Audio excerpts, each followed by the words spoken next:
All right, guys, so we just finished recapping the 10K. Ben, it's now time to start from the very beginning. For anyone who missed the start of the show, we announced the pools today. Yep. We announced the tournament format. Let's start from the very top with how the tournament is going to work. Break it down for me. So, the tournament format that you're going to see this weekend at Columbus, we're going to have the open bracket, 128 team open bracket as well. The top 4 teams from that open bracket will join pool play. Yeah, in pool play, we're going to see 20 teams total, 16 of those pre-seeded.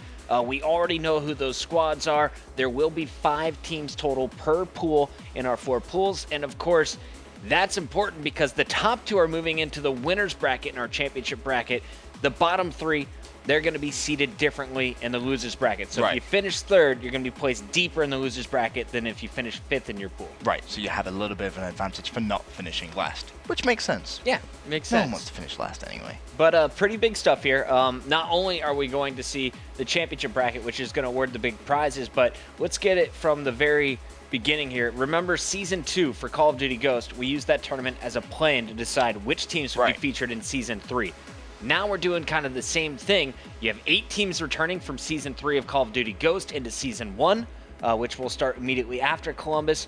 And now we're going to find 4 more teams from this entire event. They can come from the open. They can start the pool play. We don't know where they're going to come from. All we know is they have to finish the next 4 spots after our top 8. Yeah, it's going to be very, very intense because there's teams who you would automatically just assume are going to be there, but they're not. The spots aren't secure. And there's teams like, for example, Fear, who are starting way, way, way into the open. I mean, those guys, they have a big, big journey. I was actually just speaking to Neslo, and he was saying he is pumped, he is ready, and he is getting himself a league spot. All right, Fear, they're determined, and so is every other team, I feel like, coming into this Columbus event. Let's see what they're playing for that weekend alone. Of course, those Season 1 spots on the line, but so is $25,000. You can see 20 grand of that split up amongst 1st, 2nd, and 3rd place. And on top of that, you'll get your pro points, which will seed you throughout Advanced Warfare.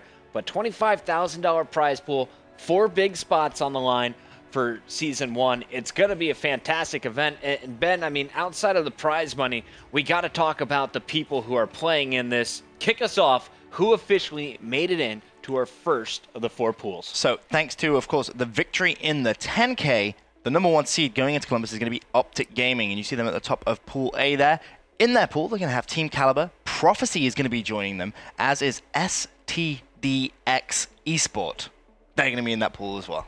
All right, eSport kind of surprising a lot of people. They did grab the final seed coming in at number 16 overall. Pool B, though, is going to be led by a squad that is no stranger to the finals of any of our 2K or 5Ks.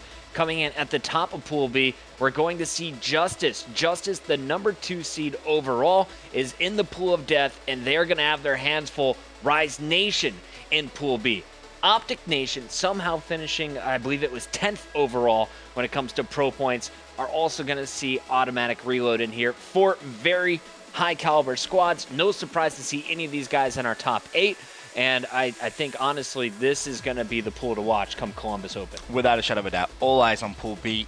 The group of death, as you said, Puckett. So many upsets potentially in that pool. But moving on to Pool C, that is going to be led up by Denial Esports. Joining them is going to be FaZe, Stunner Gaming, and also CLS Esports. Now, on paper, that may look relatively simple. You may be thinking, you know, sat at home, well, Denial and FaZe, they're going to be the top 2 teams from there. No, I'm not thinking that just by looking at it. CLS and Stunner, both more than capable of causing some upsets. That group is actually tricky. You know, we talk about Group B being a group of death, but C, that's the group of scares, I'm going to call it. Group B's sexy. Group C, it's sleepers. Yeah. I don't think anyone's really expecting much out of Stunner or CLS Esports unless you watch them play in the 2Ks and the 5Ks. Right. After watching a few games from these guys, you immediately recognize the talent that both of those squads are bringing. But honestly, Ben, I'm feeling it, and I'll talk about it tomorrow on the bracket show. I'm excited for the bracket show. No doubt, Denial and FaZe are supposed to come out of this pool. They're supposed to. Whether they will or not, we'll have to wait till next weekend because, as you said, both Stunner and CLS more than capable of causing some upsets. But Pool D, the last pool that we'll see at Columbus, is going to be head up by Team Envious, who have looked so good, and I mean so good, online. They just haven't been making any mistakes until yesterday's 10K, where they finally slipped up. It was unfortunate, and joining them is going to be Aware, Strictly Business, and Carnage. And Aware, again, is a team that you need to look out for. Yeah, Aware, we saw them play Optic Gaming in the grand finals. They 3-0 Denial in the semifinals. This is a squad that really shocked everyone last night in the 10K. They jumped up from around the 7th seed all the way up to number 5 with their second place finish there. They're going to be a team to look out for. In the pool, though, we're going to see Strictly Business. That's going to be Fizzard playing with John, Twiz, and Sin, as well as Carnage, a semi-pro team with a lot of young talent. There's a lot of hype amongst the pro players saying that this guy, Hugh, from Carnage, is going to be possibly the next breakout player in Advanced Warfare. We'll see if that comes true on land. Yeah, he needs to have a great performance. But again, Pool D. This is a great thing about Advanced Warfare going into Columbus. Is all these pools, you can sit back and you think, oh, they're the two obvious teams. And it isn't going to be that way. Go back to Columbus last year. Yeah. So many crazy things happen. We saw teams from the Open break out and get into the top 4. Justice was one of those back then.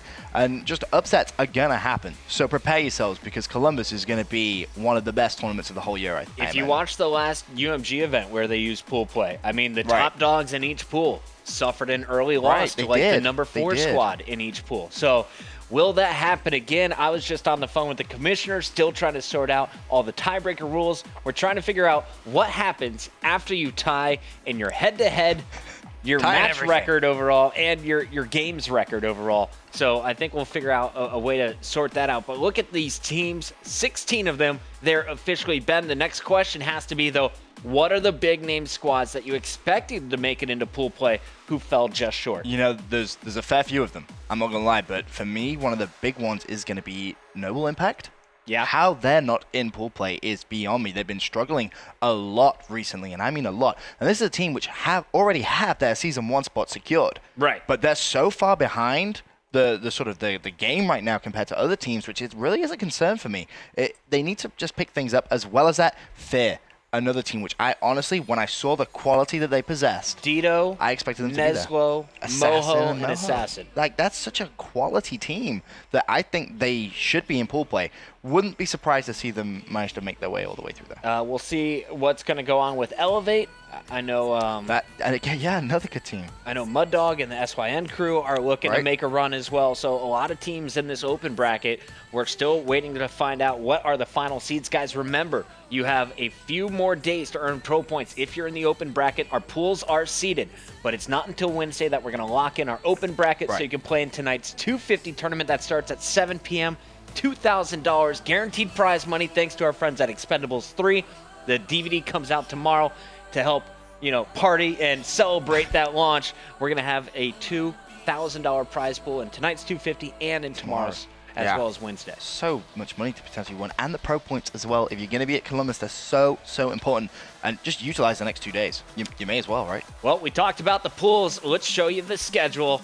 Everyone wants to know, what does the broadcast schedule look like? Well, I finished it today, guys. We're kicking things off. Pre-game show at 5:45 p.m. Then at 6 o'clock, we're going to be getting things going on the main stage. Optic Gaming taking on Team Caliber. Over on the Bravo station, Envy Aware. Envy, who was number 1 seed coming into the tournament last night, going up against Aware, who ended up getting second there. That should be a fantastic match in Pool D. But over on the main stage, I'm really looking forward to this Justice Optic Nation battle going down at 7. That's going to be huge. It really is. Me and you have back and forth talked about Optic Nation, where we think they're going to land. We'll go into more detail tomorrow on the bracket show. But that game is key for that group. The group of death kicking things off with a Justice Optic Nation. And on the Bravo stage at 7 p.m., you'll see FaZe versus CLS. And again, that isn't a set game. You can't guarantee FaZe. This is one you highlighted as a potential upset. Right. It really is. CLS. Honestly, do not count these guys out. Moving on to our 8:30 matches, Optic Gaming versus Parasite and the rest of this Prophecy crew.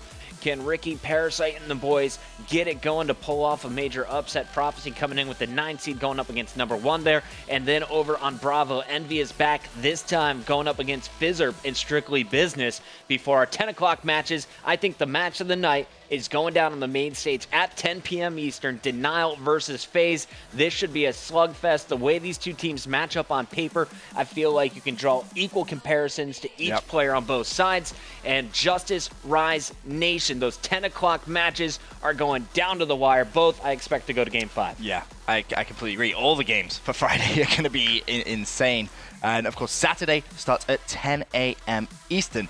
But as it was last time when we were in Columbus, the schedule is subject to change. So if we're ahead of schedule, we're going to keep on going with it. Yeah, we're just going to keep these matches rolling as quickly as possible, minimize downtime. We want to create the best experience for you guys, the fans, as well as the players. Let's take a look, though, at our Saturday and Sunday schedule. Kicking things off on Saturday, we mentioned we're going to be getting it going at 10 a.m. Lots of open bracket winners rounds. Now, you'll see that winners round 5 at 12 o'clock. That's the important one. If you get to winners round 5, you're playing for a pool play spot. Oh. Even if you're losing, you have a chance of going into the losers bracket of the champ bracket. But if you win there, you get into pool play. We're going to see those open teams taking on our top pool play squads, the 1 through 16 seeds from 1:30 to 4. And then at 4 o'clock, the big boys return for 2 final rounds before that champ bracket begins at 7:30. Yeah, the champ bracket's going to be so exciting. Honestly, I keep saying it, but I'm so excited for Columbus. I really am. There's going to be so many good games. I feel just because the game is so new, no one really knows what to expect. We can predict as much as we want, but ultimately, anything could happen.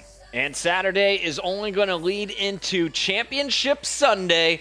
This is when legends are created. We're going to see the champ bracket losers round kicking our show at 10 a.m. Then around 11:30. These are the big matches everyone's going to be talking about. The fight for the top 4 in the winners bracket. We're going to see our winners semis start, a quick lunch break, and then the second winners semis. Meanwhile, the whole losers bracket, we're going to follow it from start to finish, really on that Bravo stream, all the way up until the semifinal, which will be going down at the same time of our winners final before the championship losers final and our champ match. Yeah, championship final match there at 6 p.m. Eastern. But again, schedule is subject to change. It's an accelerated schedule. Those are, if everything goes perfect. Yeah. Hours, but we're going to be keeping the show moving. So the best way to keep up to date is to, of course, follow us. I'm at MLG Puckett. He's at Benson_EU. And follow the MLG account. Our social media guys will be on it throughout the entire weekend. Yeah. At MLG, we'll give you all the information you need to know. So, Ben, with that said, we've done a 3.5-hour show today, recapping the 10K. Lots of people hanging out with us in the chat, so thank you guys for the participation. Tomorrow's show should be even better than today's, though. Oh, it's going to be unbelievable. We're breaking down the brackets. Maven's joining. So you're going to be here. Mr. X is coming on the line. We're getting dirty with this Mud thing. Dog as well. Is he 100% confirmed? I told him to practice with this team. He's like, I can join for an hour and a half. I said, practice. Dude. Fair enough. You got 4 more days. 4. What's really, really funny is someone actually sent a screenshot of a tweet that I did after not the last bracket show, but the bracket show before that we did. And it's me saying, if you ever make me do a bracket show again, I'm doing everything the opposite. Because last year wasn't a good year for me in predictions. I'll be honest. Up until Champs, everything was fine. And then after Champs, it kind of just plummeted. It wasn't good. So this year, brand new game. I'm going to start things right. I'm going to go on a prediction. Just 100%. You're going on a spree. I'm not getting an event wrong. Well, guys, my shirt unsnaps, and that's going to do it for this show. We'll see you tomorrow, 3 p.m. Eastern.